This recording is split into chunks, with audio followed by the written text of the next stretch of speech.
Bonjour à tous et bienvenue dans l'univers Lance Foot, l'émission 100% Racing Club de Lens. Vous le savez, ici c'est zéro langue de bois. Tout ce qui devrait être dit sera dit. Pour l'émission cette semaine, ils sont là. Regardez, Sylvain Charlet de France Bleu Nord. Salut mon Sylvain. Salut. On a Rémi Buzine de Brut. Salut Rémi. Salut Cyril, salut à tous. Salut Rémi. On a Franck Queudru. Salut mon Francky. Salut à tous, salut Cyril.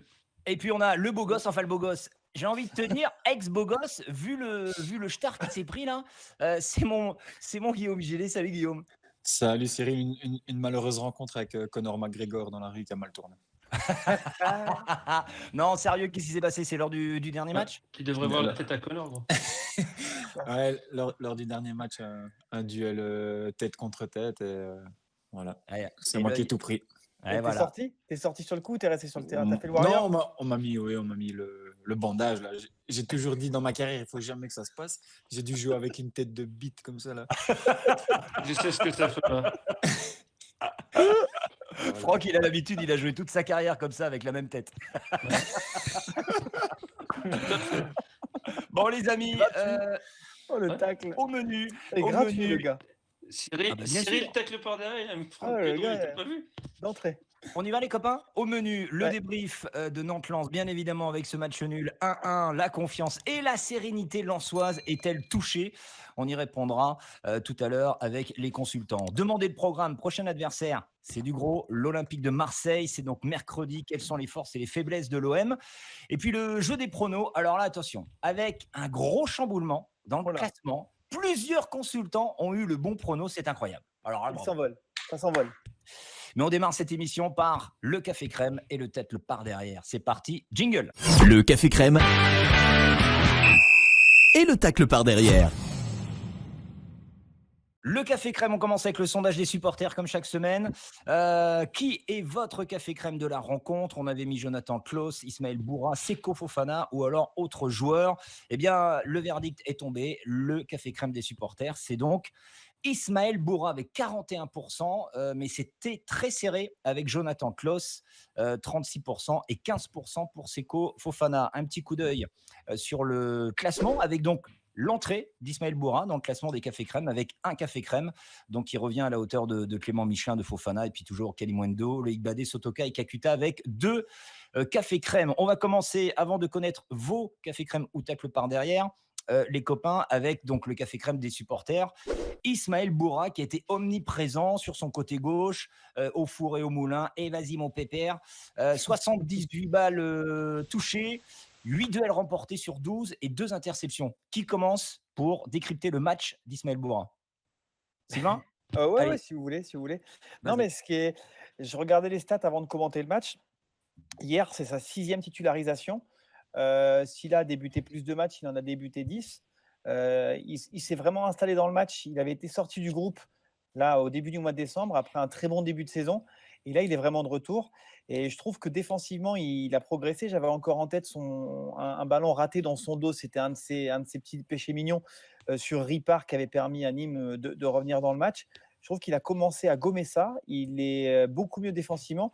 Et je trouve qu'offensivement, il a un meilleur pied que Sylla.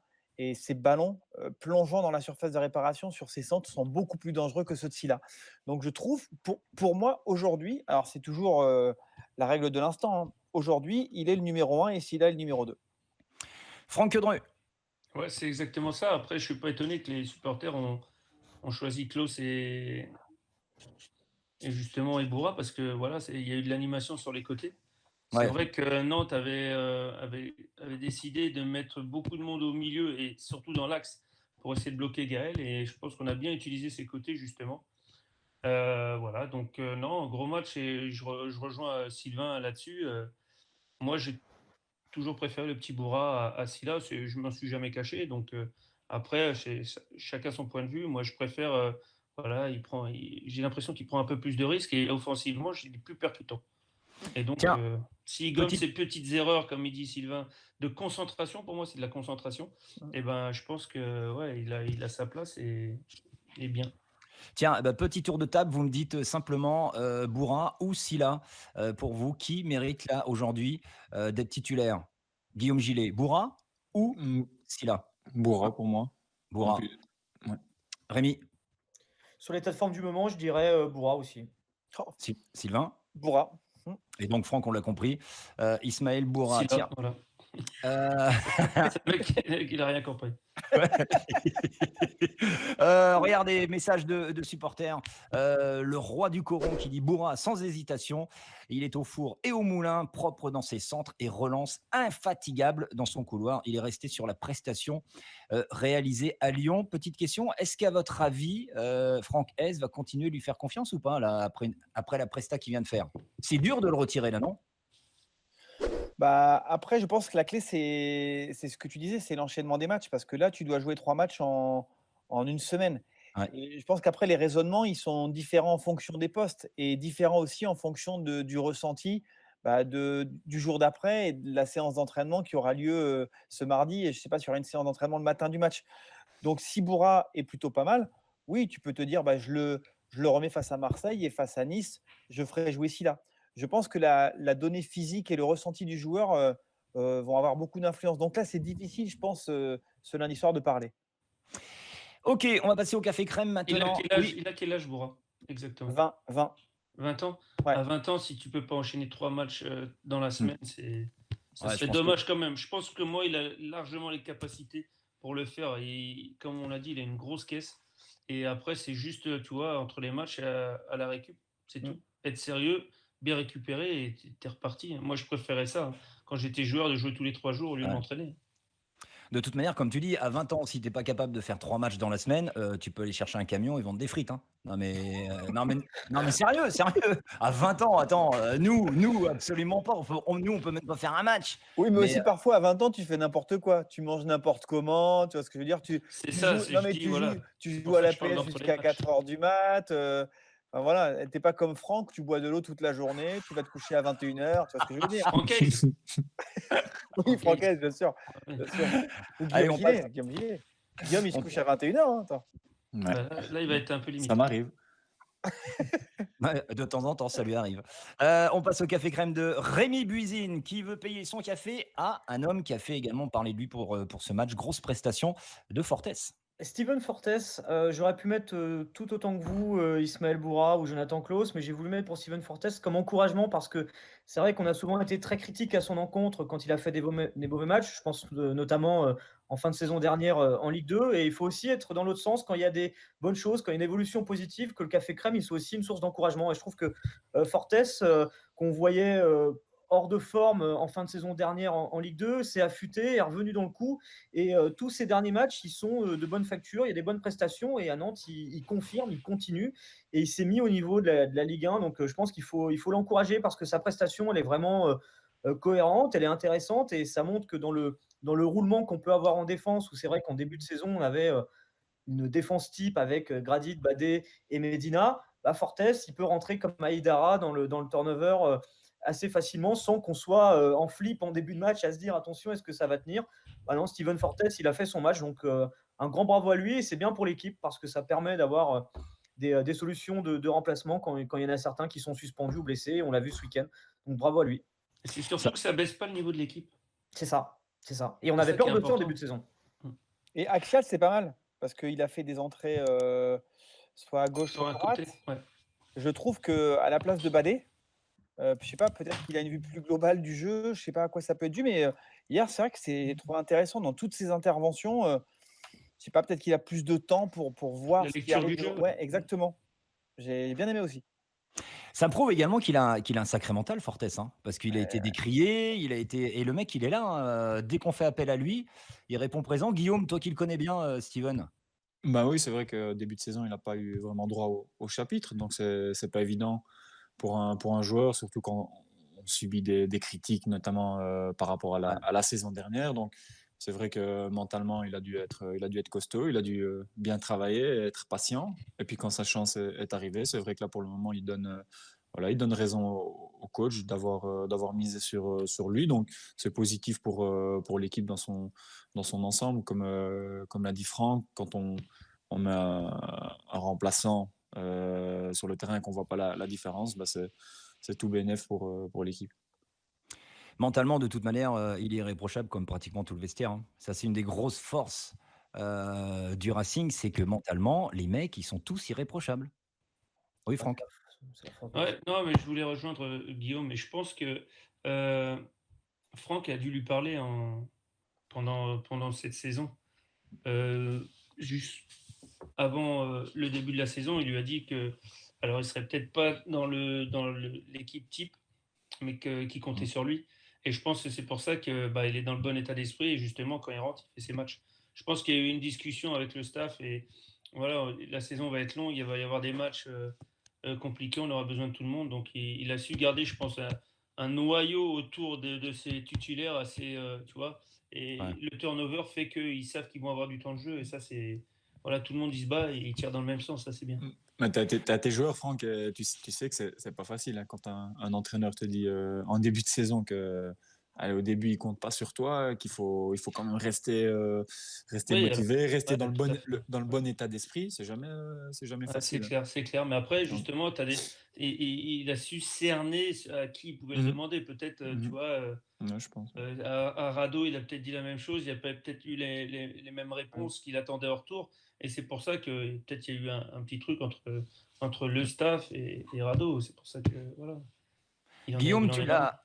Guillaume, tu l'as vécu, toi, cette situation que tu décrivais à l'instant, là, avec le coach qui va te parler, qui va être franc et qui va te dire, voilà, tu ne seras pas titulaire, tu n'es pas un titulaire en puissance, par contre, prouve-moi, reste motivé, continue de bosser et gagne ta place. Est-ce que tu l'as vécu, ça? Je l'ai déjà eu, mais c'était sur allez, du court terme, heureusement pour moi, parce que je suis quelqu'un qui déteste être sur le banc. Donc, voilà, j'ai cet état d'esprit qui fait que j'arrive à me battre directement voilà, pour essayer de regagner la place le plus vite possible. Mais je comprends aussi parfois que pour certains joueurs, voilà, on n'a pas la force mentale de respecter ce genre de choix. C'est pas évident. On s'entraîne toute la semaine, c'est pour être sur Ouais. le terrain. Malheureusement, dans le football, il n'y en a que 11 et il faut toujours faire des choix. C'est comme ça. De manière, toi, tu sors jamais, hein, même quand tu te prends une baigne dans l'œil, tu restes sur le Ouais, terrain avec un bandeau. Donc, solide. Solide les allez, Belges. tiens, bah, tu gardes la parole, Guillaume, puisque ça va être ton tour de Mm. payer le café crème. Tu le payes à qui, toi? Jonathan Klaus. Ah ouais. Pourquoi? Ben parce que je pense qu'à l'image de Bourra sur l'autre côté, ça a été très dynamique, autant offensivement que défensivement, des belles actions, notamment celle qui amène le but, enfin le penalty, pardon. Et puis voilà, c'est un joueur qui touche beaucoup de ballons. Je trouve très propre dans les centres, ce qui est important pour les joueurs de côté, surtout dans un Ouais. système comme ça avec cinq défenseurs. Donc voilà, j'étais très satisfait de son match contre Nantes. Quelques stats, donc tu le disais, un penalty obtenu, 86 ballons touchés, C'est beaucoup. 8 duels remportés et 5 interceptions pour le piston Jonathan Klaus. Tu as bien aimé sa presta, Sylvain? Oui, bah oui, oui, comme d'hab. De toute façon, Jonathan Klaus, il est rarement décevant. Alors, je sais on l'a vu pour France Bleu la semaine dernière et on avait un petit titillé, tu sais, sur ses stats.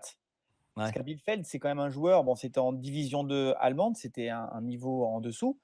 Je crois que c'était 6 ou 7 buts ou alors 7 passes décisives, 4 buts, enfin très, très influent. Et avant l'interview, on avait regardé ses stats et en fait, aujourd'hui, il n'a offert qu'une passe décisive, mais il est souvent très influent dans les buts, c'est-à-dire qu'on ne prend pas en compte dans ses stats L'avant-dernière, ouais. exactement et l'influence qu'il peut avoir dans le jeu.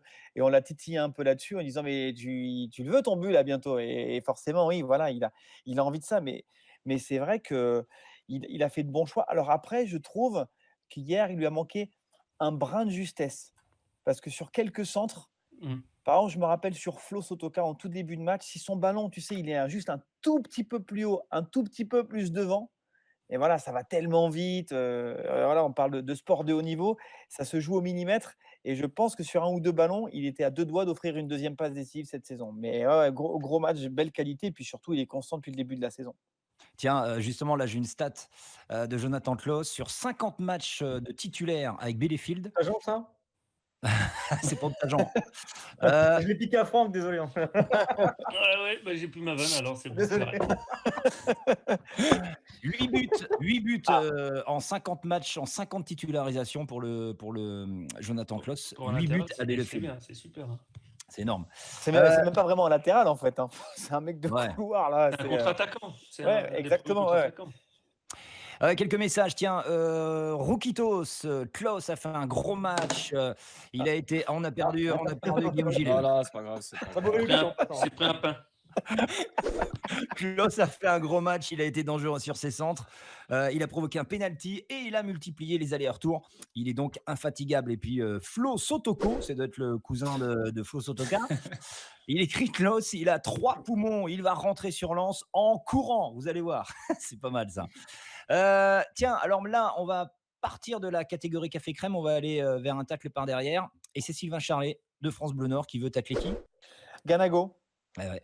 Enfin, c'est un tacle affectueux, hein, c'est pas un tacle par Oui, mais c'est un derrière, tacle. mais c'est pour vous dire qu'en ce moment, je pense qu'il est dans une vraie période de doute. Alors dans le jeu, voilà, ça reste intéressant, mais ce n'est plus le Ganago décisif qu'on a connu en début de saison. Il y a vraiment l'avant et l'après la blessure face à Saint-Étienne début octobre. J'ai regardé là encore une fois les stats, elle n'est pas d'Optagen, elle est de moi, j'ai juste lu. C'est un seul but en 12 matchs. Ouais. Un seul but inscrit en 12 matchs, c'était le but en contre face à Rennes mi-décembre. Mmh. Donc, je pense que ça va revenir à un moment ou à un autre parce qu'avant, c'était 4 matchs et 4 buts. Donc, je pense que ça doit lui trotter dans la tête. Bon, après, le coach continue de lui faire confiance et ça, c'est bien. Mais je ne suis pas sûr qu'on le voit débuter face à Marseille. Alors, voilà, il fait de belles choses, mais il est plus assez décisif et je pense que lui, ça doit commencer à lui trotter dans la tête. Moi, j'ai Est-ce une action. qu'on pourrait, excuse-moi Guillaume, est-ce qu'on pourrait traduire ça par peut-être que ce joueur vit mal la concurrence Mmh, avec Kalimundo parce qu'il est blessé, Kalimundo arrive, il pète c'est vrai. tout. Et là maintenant, est-ce que mentalement ça pourrait, Guillaume, toi qui connais des milliers de joueurs, Non, je crois pas, justement, parce que le coach a été capable jusqu'à présent de faire un turnover qui a bien marché. Donc, je crois pas que ce soit la concurrence, justement, ça doit l'aider à aller encore jouer mieux. Moi, j'ai une action en tête en première mi-temps, une très très belle action de sa part où il fait un crochet. Je sais plus sur qui, et puis il tente une frappe. Le 6, ouais. Il tente une frappe alors que je pense s'il est un peu plus altruiste, il peut peut-être chercher un joueur dans la surface ou quoi. Donc voilà, ce ne sont pas forcément les bons choix dans le dernier geste, mais il est toujours aussi remuant. Donc je crois qu'un but suffirait certainement à le remettre sur les rails. Franck? Ouais, moi je dirais qu'il serait dans le doute si le coach le mettait remplaçant et qu'il rentrait des fins de match. Ouais, là, il aurait dit ouais, putain, merde, et pour marquer, ça va être compliqué. Mais non, je pense que le coach lui fait toujours confiance. Donc là, c'est une question de déclic, je pense. Et je pense que, tu vois, il va démarrer, moi, contre Marseille. Tu crois? Ouais, pour bouger la défense. Et après, tu vas mettre le petit Kalimundo qui va faire mal dans ces petits appels. Ah oui, tu peux faire l'inverse aussi. Hein. Ça peut être la même en faisant débuter Kali et relayé Je par pense qu'il Ganago. faut, Hein. on va essayer de mettre une présence physique contre Marseille.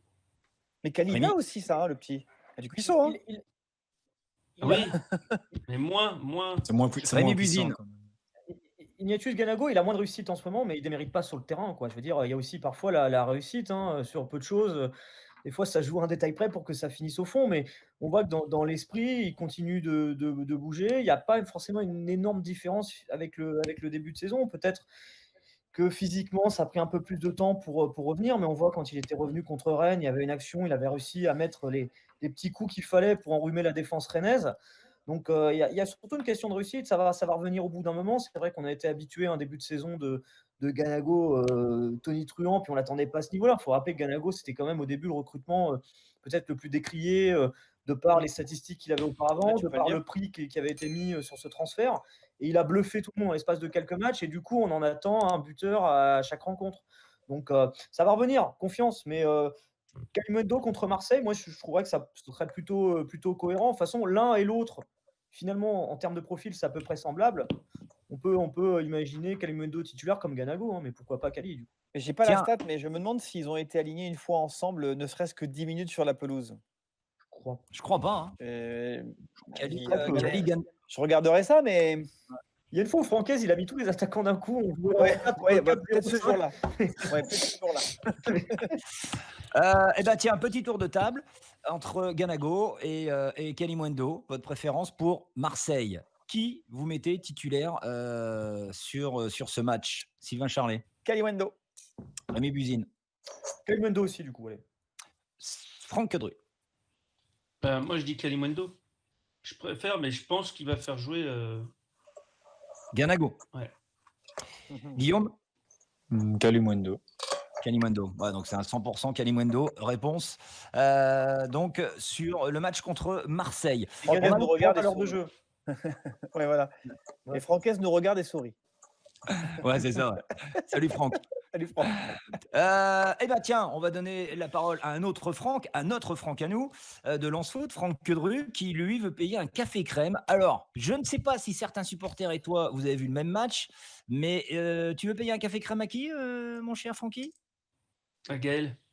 À Gaël Kakuta. Alors, avant de te laisser la parole, message de Pet Thibault pour ne pas citer Grady. Kakuta, il veut trop en faire et donc fait des gris-gris, perd beaucoup de ballons et a raté beaucoup de passes pour ce match. Dommage, habituellement, c'est un très bon joueur.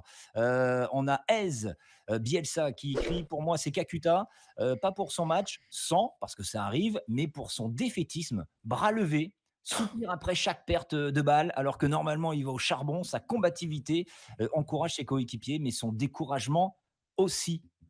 Franck, qu'est-ce que tu as à dire à tout ça? Découragement, je sais pas, c'est là, je suis pas sûr qu'on ait vu le même match. Après, il peut y avoir un peu d'agacement de temps en temps. Ouais. Oui, ça arrive, que tout le monde traverse ça dans un match et tout. Mais il a loupé le penalty. Et qu'est-ce qui s'est passé derrière?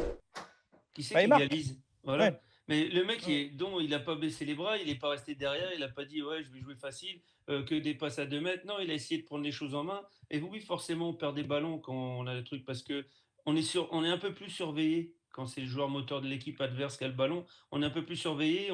Les défenses adverses font un peu plus attention quand Gaël a le ballon. Mais il était moins bien quand même hier. Après, en effet, il lâche rien. Mais moins bien peut-être dans l'efficacité, mais je me rappelle, il a dans pas sa arrêté de gestuelle. presser, il n'a pas arrêté. En deuxième mi-temps, il récupère le ballon, il perd un ballon, oui. Mais tu vois, par exemple, s'arrête sur les coups de pied arrêtés, un peu dans la lignée du pénalty raté, c'est-à-dire qu'il a tenté quelques coups francs et ça n'a pas fonctionné. Enfin, c'est comme si hier, il était pas trop inspiré sur une grande partie du match. Et au bout d'un moment, il a laissé Klose, Bourra tirer. Mais là où je te rejoins, c'est qu'au final, le ballon qu'il faut mettre au fond, il le met au fond pour revenir dans le match. Je rappelle les stats, c'est 8 buts et 4 passes décisives. Gaël Kakuta n'a jamais marqué autant de buts sur une saison sous les couleurs d'un club. Donc déjà, quoi qu'il arrive, c'est une réussite. Donc il a droit à un match un peu moins bien. Mais c'est vrai qu'hier, pendant peut-être, je sais pas, pendant 50 minutes, mais un peu comme les autres, il a été moins influent, notamment en deuxième période. Mais il n'a pas lâché. Ouais.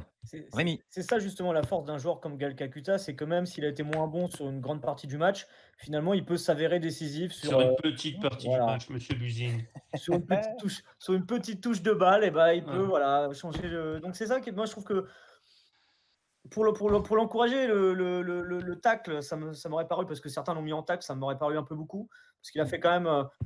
Il est décisif et c'est sa meilleure saison justement au plus haut niveau avec le Racing. Non, mais là, on parlait du match en l'occurrence, quoi. Parce que si on parle saison, c'est vrai que il est un peu au-dessus. Mais après, vous savez quoi? Ça, c'est le problème de tous les bons joueurs. Tu sais ce que c'est, Franck et Guillaume. Hein. On exige toujours le meilleur. On n'était pas de cela. Non, mais moi, j'étais juste après. Il y avait le mec bien, tu vois. Et moi, Gaël, il a quand même gagné en régularité au Racing. Au-delà qu'il fasse sa meilleure saison, il faut rappeler qu'à Amiens, par exemple, on lui reprochait énormément son irrégularité. Il était capable de faire, par exemple, pendant 2-3 mois où il était fantomatique. Et là, clairement, on a des matchs où c'est un peu plus compliqué, mais dans l'ensemble, ça reste quand même très cohérent. C'est plutôt l'exception du mauvais match que je suis pas d'accord, Rémi. Chronique. Je suis pas d'accord, Rémi. Je pense qu'on ne voit pas les mêmes choses. Combien j'ai de doigts? Là, j'en vois 2 encore. Ça va. Non, mais après, le système, il est fait pour lui. D'ailleurs, je me rappelle, on l'avait peut-être déjà évoqué, mais en début de saison, moi, j'avais demandé à Franck, je fais: «En gros, est-ce que tu as adapté ton système à on Bah perd oui. du monde là. Est-ce que tu as adapté ton système à Gaël Kakuta?» Et en fait, non, il disait: «Non, non, non, non, on avait un système avec en effet cet électron libre derrière les 2 attaquants et Gaël, en fait, on l'a recruté parce qu'on savait qu'il allait s'intégrer parfaitement là-dedans» et même hier en fin de match, quand il change de système, quand il passe 4-4-2 losange, bah, voilà, il reste dans un Dans, positionnement dans la haut, pointe, électron ouais. libre derrière les attaquants. Donc Mm. voilà, je pense, pour rejoindre ce que disait Rémi par rapport à Amiens, aujourd'hui, il est régulier parce que dans le système de jeu lensois, il est totalement épanoui en fait. Il n'a pas besoin non plus de porter trop longtemps le ballon. C'est-à-dire qu'avec les récupérations hautes derrière, ça va très vite en une touche. Et ça, il se régale. Et il l'a déjà dit. Attendez 2 secondes. Ah! Oh Guillaume! Approche pas trop quand même. Toi, tu m'as fait peur avec ton œil au beurre noir là. Oh Ça la va là? vache! Oh recule! Mais Non, beau gosse quand même, hein. beau gosse, C'est un beau gosse, c'est lui. Hein. Regarde, et Regarde même les cheveux et le surfeur. voilà, qui peut faire ça? Qui peut? Ça personne. veut pas. Bah, nous, là, c'est compliqué. Hein. Ouais, j'imagine les gars, j'imagine la teuté de Rémi Buzine avec la coupe de Guillaume. Ouais, ils nous referment les coiffeurs pendant 3 mois, je peux faire pareil, hein, c'est bon. Hein. Ça serait bon. Allez, on passe, au débrief. C'est parti, jingle. Lance Foot. Le débrief. En statistique, avec donc ce match nul, un but partout, 60% pardon, de possession de balle, 8 tirs lensois contre 10 nantais, seulement un tir cadré lensois, 490 passes lensoises avec 83% de réussi contre 343 nantaises et 72% seulement de réussi. Et puis on a 80 duels gagnés contre 98 perdus. J'aimerais qu'on commence ce débrief, les garçons, avec ce fait de jeu, le penalty manqué. Est-ce le tournant du match? Eh oui. Ah oui. Ah non, non, non, non. Il y en a deux. Enfin, il y en a plein en fait. Non, c'est 0-0. Sylvain? Non, c'est une occasion perdue, mais pas un tournant de match. Bah, pour moi, il y a 2 tournants. Enfin, en fait, il y a 3 tournants. Il y a les 2 buts et il y a l'erreur de Joe Grady. Mais oui, oui, le tournant du match, le 1er tournant du match, c'est le pénalty raté. Parce que si tu mènes un but à 0, ce n'est plus le même match. Parce que Nantes doit sortir. Alors même si Nantes, a été capable de se projeter dans le jeu, ce dimanche. Mais si tu mènes 1-0, voilà, déjà, ils jouaient en bloc médian, ils étaient beaucoup plus solides sur leur base, nos petits Lensois, mais ça les aurait confortés là-dedans. Et pour moi, oui, c'est le 1er tournant du match. Ah, je rejoins Sylvain, hein, c'est un tournant aussi parce que sur le penalty, il faut savoir qu'on est quand même face à une équipe de Nantes qui doute. Hein, ils sont maintenant sur 11 matchs sans Oui. victoire. Et c'est vrai que si tu commences à ouvrir le score là-bas, tu mets un doute supplémentaire face à cette équipe, même si elle a offert finalement une bonne prestation. Et on a vu que dans son jeu, il y avait quelques petits liens de confiance qui commençaient à se retrouver. Mais tu mènes 1-0 là-bas, ça change quand même le cours du jeu. Hein. Franck, t'es pas d'accord avec ça? Ah si, non, mais en confiance, je suis pas sûr. Je pense que c'est un club qui est justement depuis que Domenech est là, regagne de la confiance. Sur ces 4 derniers matchs, ils n'ont pas perdu un match, alors que, 3. comme tu disais, 3 nuls. 3 nuls. ouais, 4 nuls. Mais c'est encore un peu 4 nuls, j'ai fragile eu quand même. Ils n'ont 4e. pas encore gagné non Je sais plus. plus, 4, je crois. C'est Ils ont dit Montpellier, 4 nuls de suite. Montpellier, Rennes et Lens. Ils n'ont pas gagné non plus, donc c'est encore un peu fragile, quoi. Tu vois. Ah ouais, mais quand tu perds plus, c'est bien. C'est déjà- ouais, pour moi, ouais. Il y a un joueur qui malheureusement s'est fait remarquer. On n'en a pas encore parlé là depuis le début de l'émission. Avec le penalty concédé, c'est Jonathan Grady. Je vais vous lire quelques messages de supporters et vous les commentez s'il vous plaît. Ça va être doux, je crois. On a Jérém qui fait Grady, il doit revoir ses interventions dans la surface. C'est trop arrivé cette saison et ça nous porte préjudice. Il faut qu'il apprenne de ses erreurs. On a Donovan, Jonathan Grady, beaucoup trop de cartons depuis ce début de saison, plus le penalty concédé. Attention, Franck, tu fais un peu de bruit. Ouais, pardon. Plus le penalty concédé. Il aurait pu avoir un deuxième jaune avec cette mini embrouille sur Colomboigny. À votre avis, Jonathan Grady, il est un petit peu coutumier du fait ou pas là sur les erreurs comme ça défensives dans la surface, qu'est-ce que vous en pensez? Bah, tu peux faire des erreurs, tu as le droit, mais après on va laisser parler des experts et notamment Franck défenseur, mais pour moi, cette erreur, elle est totalement évitable.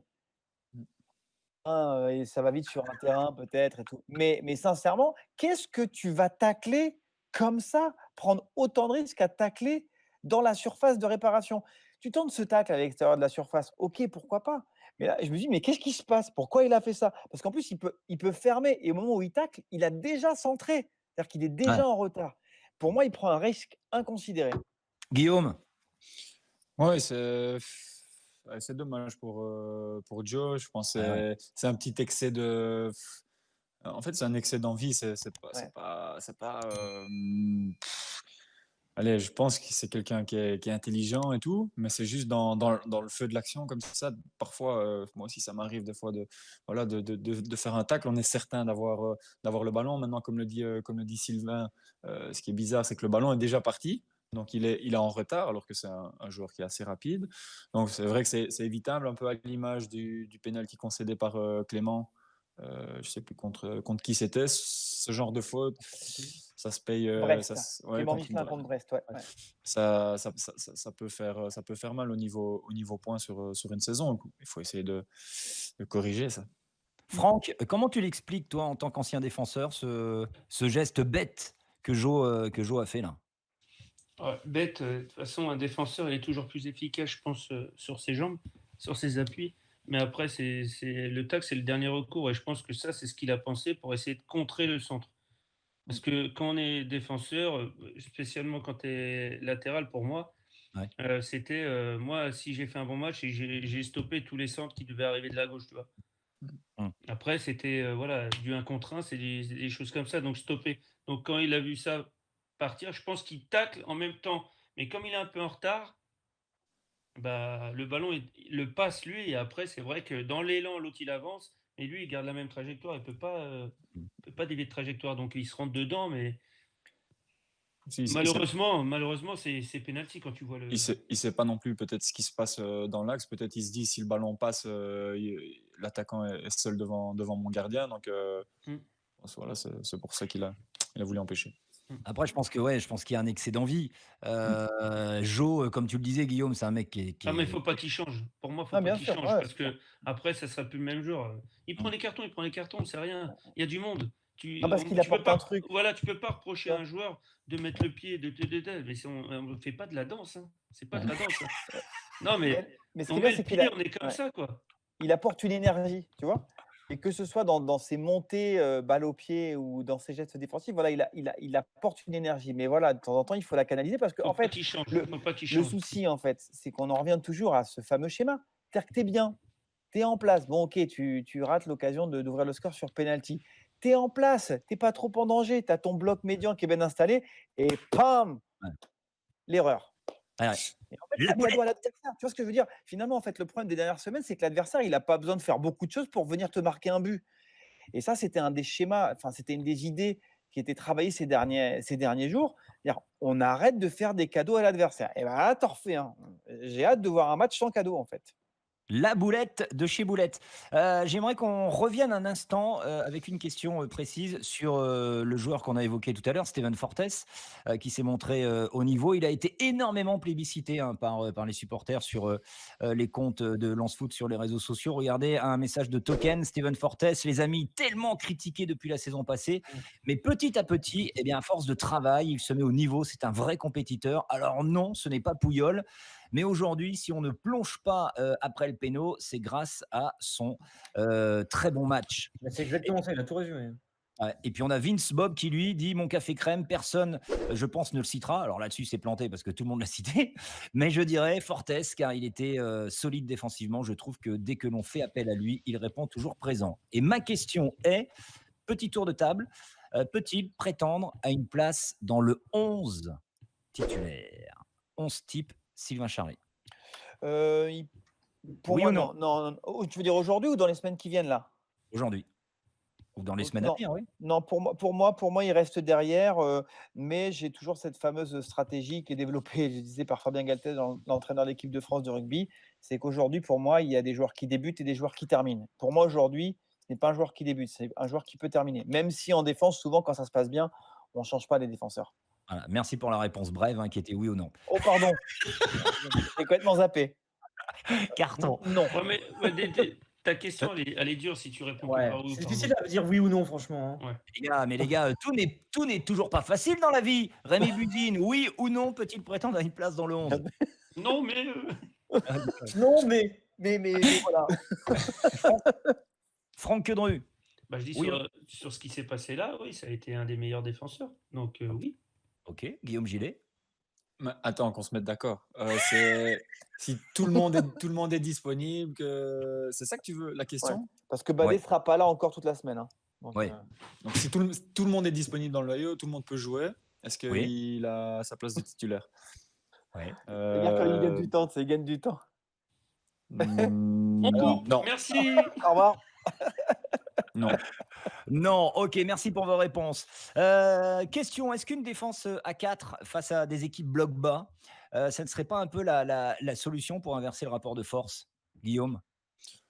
Je pense pas. Je pense que allez, le plus important quand on parle de tactique, on parle souvent 4-4-2, 4-5-1, 5. Le plus important, c'est la façon dont on L'animation. anime ça, la façon L'animation. dont on bouge ça. Par exemple, on dit que Lens joue avec 5 défenseurs. Pour moi, Lens ne joue pas avec 5 défenseurs. Quand on évoque un 5-4-1, la plupart du temps, on défend à 4. Et il y a le cinquième joueur qui apporte le surnombre.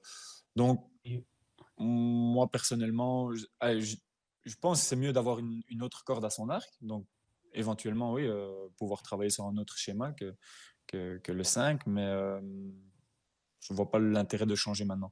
Sylvain Charlet? Bah, en cours de match, c'est pas mal. Mais en cours de match, ça l'a démontré hier parce qu'ils terminent le match en 4-4-2, 4-4-2 en losange. Et ils ont créé du mouvement, ils ont été dangereux avec ce 4-4-2 en losange, donc c'est possible. Après, moi, je les aime bien dans ce schéma-là, avec les joueurs de couloir, parce qu'on a quand même pas mal de joueurs de couloir. Hein, Bourra, Silla, Klaus, Michelin, donc tu vas les cantonner dans des rôles défensifs. Moi, ce serait un peu frustrant. Je trouve que l'évolution à Nantes, avec un bloc médian parfois, ils ne sont pas trop projetés.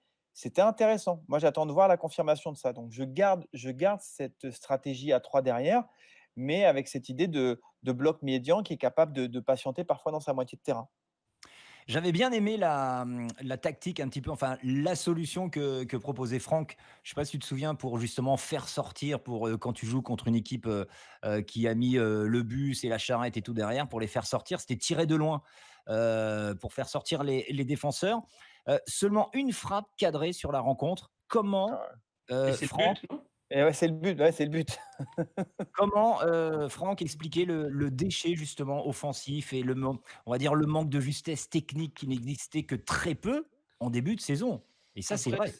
sur les frappes, j'aimerais bien savoir d'où elles étaient. Parce que je pense qu'il y a beaucoup de déviations ou Centre. de têtes sur les centres. Donc Exactement, c'est Franck. compliqué. Donc reprendre une touche. Après, c'est pas j'arrive balle au pied, je fais crochet comme le dernier but de Flo Sotoka. Tu vois, crochet et hop, on enveloppe. Là, ouais, là c'est des tirs. Mais après, là, c'est comptabilisé comme des tirs, c'est vrai, je suis d'accord avec toi. Mais bon, après, là, tu as toujours quelqu'un à côté de toi, une tête, tu n'es pas tout seul dans la surface Mais comme le il but de marque Grêle, peu. quoi. Mais il marque peu sur des frappes de loin, des frappes extérieures surface. T'as jamais, pas un seul Jamais, hein. but, pas un Marque seul jamais, hein. but à l'extérieur de la surface. Alors, tiens, Ah, question. t'es sûr que c'est Optajean qui te donne la stat ou c'est les Opta Franck? Optajean, non? Non, Optajean, il m'a dit. Question aux anciens joueurs. Pourquoi cette équipe de Lens, justement, ne tire pas de loin à l'entraînement? Ils le font pas? Qu'est-ce qui se passe? C'est dans la tête? C'est le coach? C'est des consignes? Qu'est-ce qui se passe là? Non, Non, mais là, c'est vrai.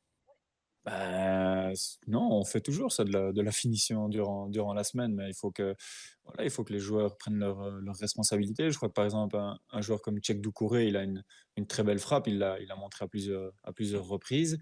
Seko Fofana doit aussi avoir une bonne frappe. Kakuta, il a un très bon tir, donc il faut oser. je pense qu'on prend pas le risque en fait.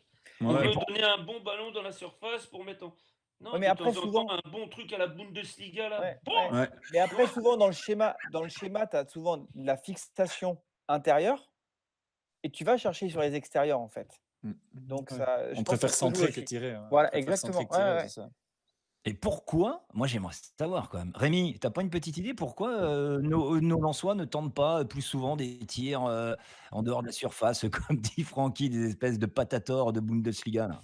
Bah ouais. Cheikh Doucouré, c'est vrai qu'en fait, comme disait Guillaume, tu as quand même 3 joueurs au milieu de terrain qui ont les capacités de le faire, mais qui le font pas souvent. Tu vois, Cheikh Doucouré, on le voit quand il frappe, c'est hyper intéressant. On avait vu le but l'année dernière aussi à Châteauroux, une bonne patate là à 20-25 mètres, et il a enchaîné avec d'autres cette année. C'est compliqué à expliquer parce qu'on n'est pas présent tous les jours à l'entraînement pour le voir. C'est probablement travaillé aussi. Après, on a aussi des joueurs qui ont une certaine forme d'aisance technique. Donc, est-ce que l'aisance technique ne donne pas la confiance aussi d'aller plus proche du but pour aller tirer? C'est peut-être ça aussi. Hein, mais Pour assurer, on va dire. c'est ça. Ah ouais, non, mais ça se pourrait, ça, le gris-gris, le dribble. Tiens, Et il y a peut-être aussi de l'altruisme, en fait. ouais, peut-être un peu trop. En fait, ouais, un peu trop d'altruisme. Exactement, c'est un joli mot. Tu sais quoi, ça sera le mot de l'émission. Bravo, bravo. Oh les gars. La confiance et la sérénité lensois, ça c'est la question qu'on va poser pour terminer ce débrief. Attention, petit tour de table, vous me répondez par oui ou par non, et ensuite vous pourrez expliquer et commenter. La confiance et la sérénité lensoise est-elle touchée? Guillaume Gillet, Non. Rémi Buzine, Non. Franck Quedru Non plus. et Sylvain Charlet? Oui, un peu. Ah, alors là je veux dire, Oh, je m'en doutais. Pour Oh une là là, fois, il y avait une si. séquence limpide avec une question, Ah, 20 non, nombre de réponses. C'était incroyable. Je me suis dit, c'est historique ce qui se passe là. Il n'y en a aucun qui bavarde derrière. Et là, en fait, J'ai dit oui un peu. J'ai pas bavardé. un peu, c'est trop. Je n'ai pas bavardé. allez, explication Sylvain Ah, Charlet. tu vois que j'ai tendu la perche en fait. Bravo. Bah, Ah, elle est parce, partie que, pour- parce que n'oubliez pas, alors oui, on montrait de belles choses et tout, mais hier, et en deuxième période, avant le corner dans le jeu, finalement, on l'a dit, une seule frappe cadrée, c'est la balle de Kakuta. Il ne s'est pas passé grand-chose dans le jeu. Hein. Il ne s'est pas passé grand-chose dans le jeu. Ils n'ont fait que très peu de différence. C'est Nantes qui a, pour moi, plus dominé la deuxième période, sans pareil se procurer des occasions. Dans le jeu, Franck, en deuxième période, Lens a été neutre. Hein. Moi, Nantes, sincèrement, pendant 35 minutes, je ne vois pas grand-chose. Hein. Ouais, mais Nantes a passé le milieu de terrain. Ok, 6 d'accord. fois, Je dis peut-être. peut-être une bêtise à ce moment-là, mais Lens, sincèrement, pendant 35 minutes, je ne vais pas dire que je me suis endormi, mais ils n'ont pas été C'est dangereux. Hein. stérile. Est-ce que ça joue Et sur voilà. la confiance pour autant? Je sais pas. Bah, je dis sur Je l'enchaînement. pense pas. Non, bien sûr. Moi, après, j'attends l'enchaînement parce qu'après, tu vas à Marseille et Marseille reste sur une défaite face à Nîmes. Ouais, Et, on va en parler. Bah, justement. alors oui, je pense que dans le jeu, en effet, ils sont rassurés, mais j'attends. Moi, j'attends de voir ce qui va se passer à Marseille.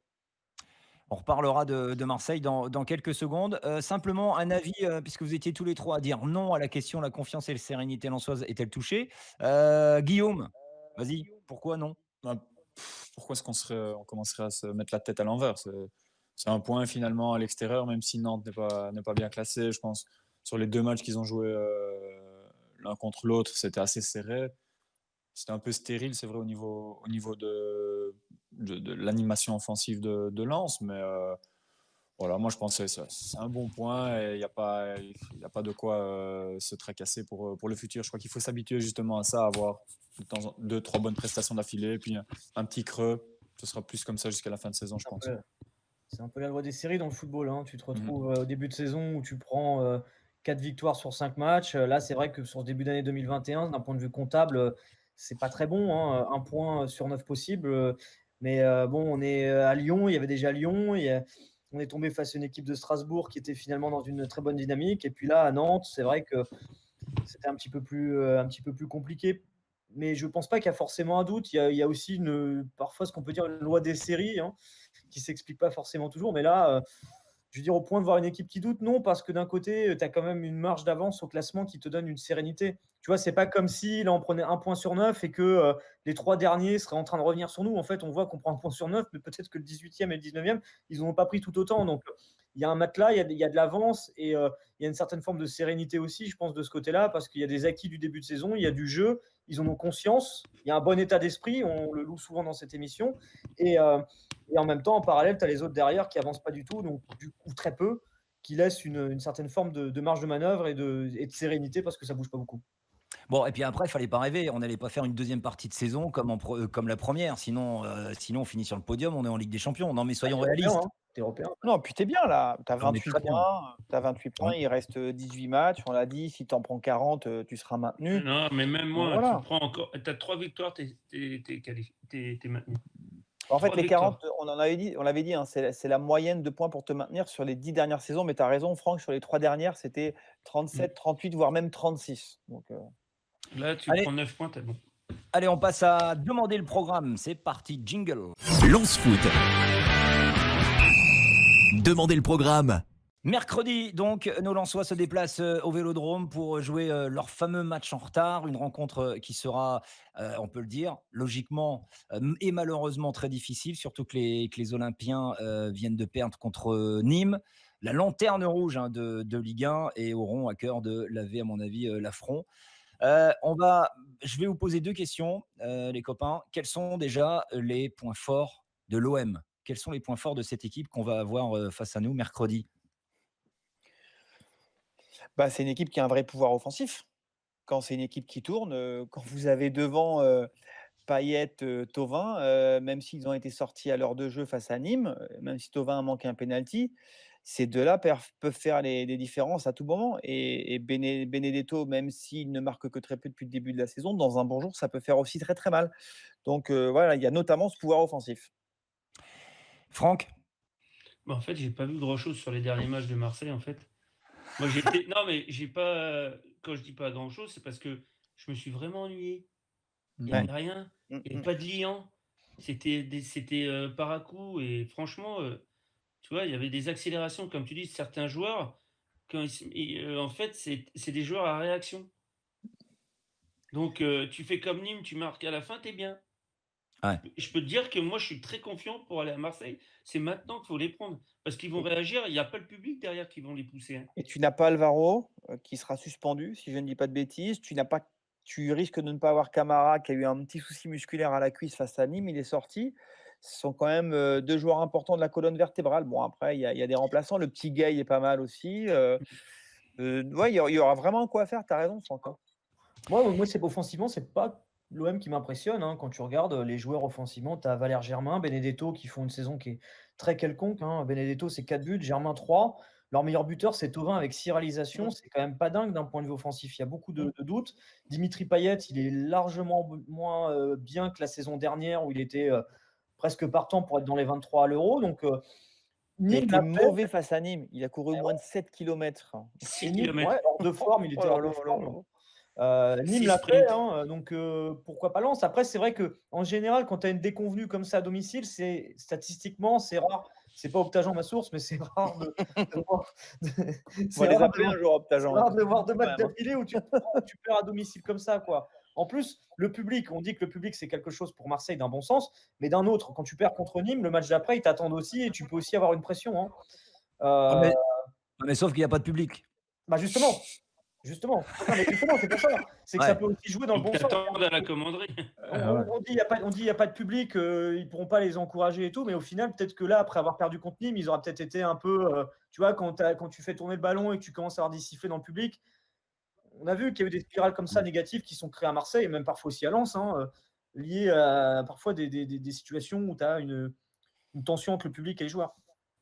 Je ne sais pas si je t'ai pas écouté tout à l'heure, je suis désolé, mais est-ce que vous avez dit qu'à l'OM, je regardais justement Boubacar Camara, Jordan Amavi sont forfaits, Alvaro González suspendu, voilà. Et donc tu le disais là, Mandanda incertain. À mon avis, il y aura. Mais Pelé fait le métier. Hein. Pelé en remplaçant, il fait le métier. Hein. Ouais, c'est quand même moins sécurisant que. Oui, que bien Mandanda. sûr. Mais Ouais. ça va. Pour un numéro 2. Les points faibles, les amis. Il y a du point faible chez l'OM. On en parlait là. Guillaume. Le manque de Lyon, notamment. La transition. Ouais, je crois que c'est ça, c'est la transition en perte de balle. Ah On a des individualités devant qui ne travaillent pas forcément pour le collectif, donc ça peut créer des grosses brèches. Et c'est une des forces notamment de Lens, de partir rapidement en contre. Donc il faut jouer là-dessus. Je crois qu'il n'y a pas besoin d'avoir peur d'aller jouer à Marseille, certainement pas. Il faut saisir sa chance. Je pense que c'est le bon moment, comme l'a dit Franck. Et puis tu as aussi l'axe central. L'axe central sans Alvaro, voilà, il y aura peut-être des choses à aller chercher dans le dos de Caleta Sarr, notamment, je ne sais pas qui remplacera Alvaro. Il y a le petit Balerdi, mais qui manque quand même cruellement de vécu, là, le petit Argentin qui vient du Borussia. Donc ouais, il y a un coup à faire.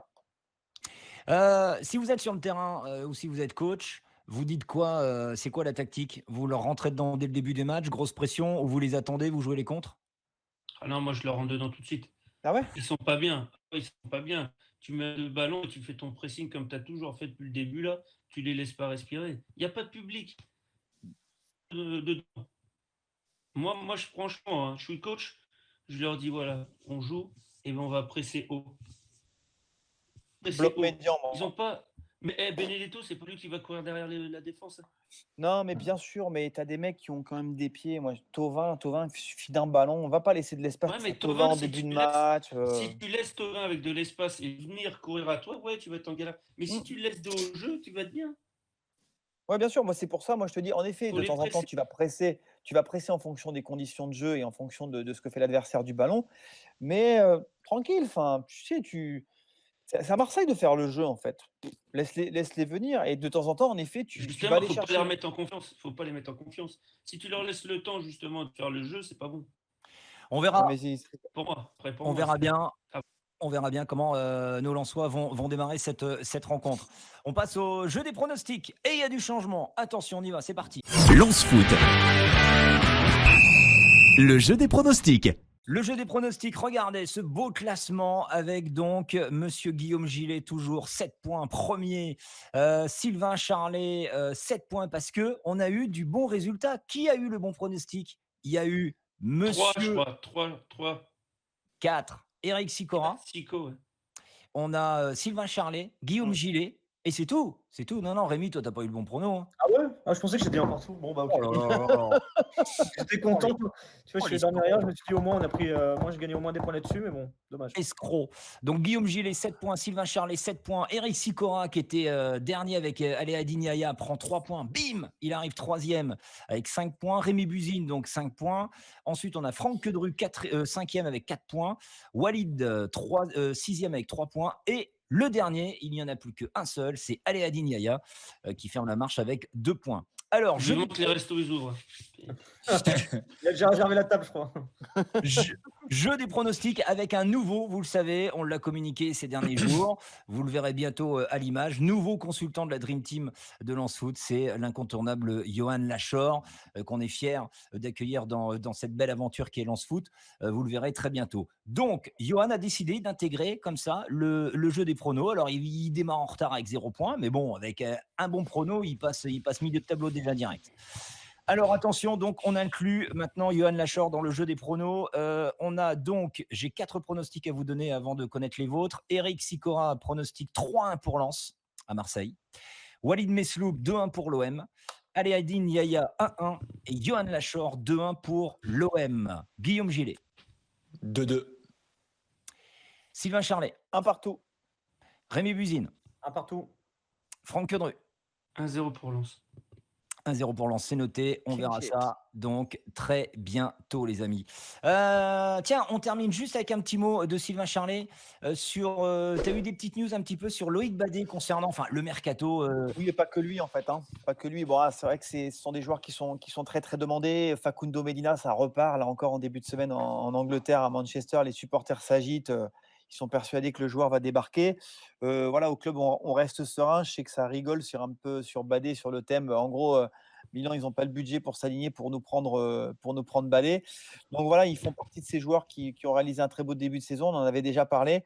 Voilà, pour l'instant, il y a rien de concret, mais c'est vrai qu'un joueur comme Loïc Badet, voilà, il est très demandé, comme il l'avait été déjà l'été dernier. Donc à suivre. Mais c'est vrai que par exemple, on reparle beaucoup de Medina en Angleterre depuis quelques heures. Et tu confirmes que Milan AC est bel et bien sur Loïc Oui. Badet, même s'il ne part pas, il est Bah, bel et bien dessus. oui, on a eu la confirmation en effet que le Milan était sur le petit Mohamed Simakan de Strasbourg. Voilà, tu en avais parlé la semaine dernière. Et oui, il y a la vraie confirmation que le Milan est dessus, qui fait partie de ces joueurs qui sont très suivis par le Milan. Mais je sais que Lyon aussi l'a suivi. Saint-Étienne, l'été dernier, était très intéressé pour le faire venir. Mais le projet lensois a fait la différence parce qu'il savait qu'il allait avoir du temps de jeu. Et c'était pour lui idéal de venir à Une Lens. vitrine. Ouais. Exactement. Un choix Ensuite- intelligent.